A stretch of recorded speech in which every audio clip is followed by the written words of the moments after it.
नमस्कार, मैं प्रियंका और आप देख रहे हैं लाइव लगातार। झारखंड कर्मचारी चयन आयोग यानी जेएसएससी की तरफ से जारी किए गए एक बेहद महत्वपूर्ण अपडेट की आज बात करेंगे। बता दें, जेएसएससी ने झारखंड प्रारंभिक विद्यालय प्रशिक्षित सहायक आचार्य संयुक्त प्रतियोगिता परीक्षा 2023 के प्रथम चरण का संशोधित परीक्षाफल जारी कर दिया है।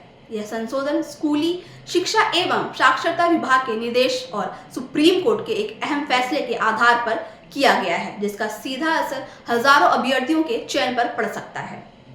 दरअसल यह पूरा मामला सुप्रीम कोर्ट के government of NCT of Delhi बनाम प्रदीप कुमार केस से जुड़ा हुआ है।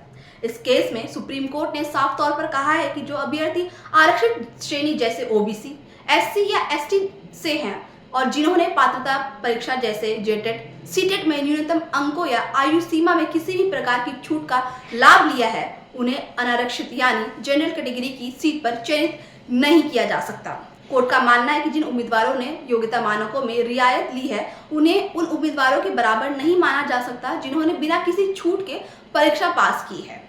बता दें, इसी आदेश के अनुपालन में जेएसएससी ने अपने पहले जारी किए गए रिजल्ट की समीक्षा की और पाया कि कई ऐसे अभ्यर्थी हैं जो आरक्षित श्रेणी से होने के बावजूद जनरल कैटेगरी की मेरिट लिस्ट में शामिल कर दिए गए थे, जबकि उन्होंने पहले ही पात्रता में छूट का लाभ लिया था। इसके बाद आयोग ने ऐसे सभी अभ्यर्थियों को जनरल कैटेगरी से हटाकर उनकी वास्तविक आरक्षित श्रेणी में समायोजित कर दिया है। इसे ही तकनीकी भाषा में कहा जा रहा है रिजर्व कैंडिडेट्स का जनरल कैटेगरी में माइग्रेशन अब रोका गया है। इस संशोधित रिजल्ट का असर खास तौर पर कक्षा 6 से 8 के लिए नियुक्त होने वाले स्नातक प्रशिक्षित सहायक आचार्य पदों पर पड़ सकता है।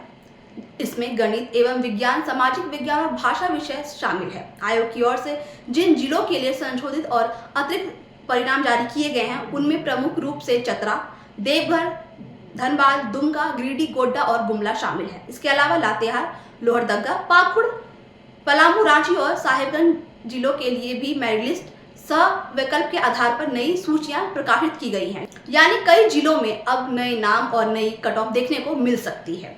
हालांकि जेएसएससी ने साफ किया है कि यह परीक्षाफल अभी अंतिम नहीं है, बल्कि पूरी तरह अस्थायी यानी प्रोविजनल है।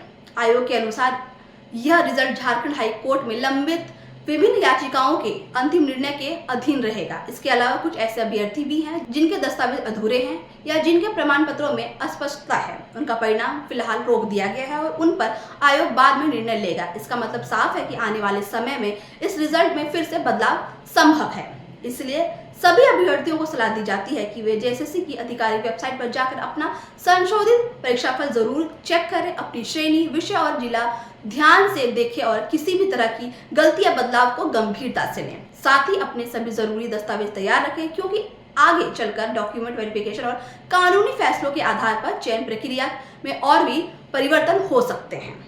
तो ये पूरा मामला आरक्षण व्यवस्था और चयन की निष्पक्षता से जुड़ा हुआ है। सुप्रीम कोर्ट के इस फैसले ने साफ संदेश दिया है कि जो उम्मीदवार किसी भी स्तर पर योग्यता में छूट लेते हैं, उन्हें बिना छूट वाले उम्मीदवारों के बराबर नहीं रखा जा सकता। अब देखना होगा कि झारखंड हाईकोर्ट का अंतिम फैसला क्या होता है और उससे कितने अभ्यर्थियों को राहत मिलेगी या किसका चयन प्रभावित होता है। आने वाले दिनों में यह मामला और भी अहम होने वाला है, क्योंकि इसका असर सिर्फ इस भर्ती पर ही नहीं बल्कि भविष्य की सभी सरकारी भर्तियों पर भी पड़ेगा।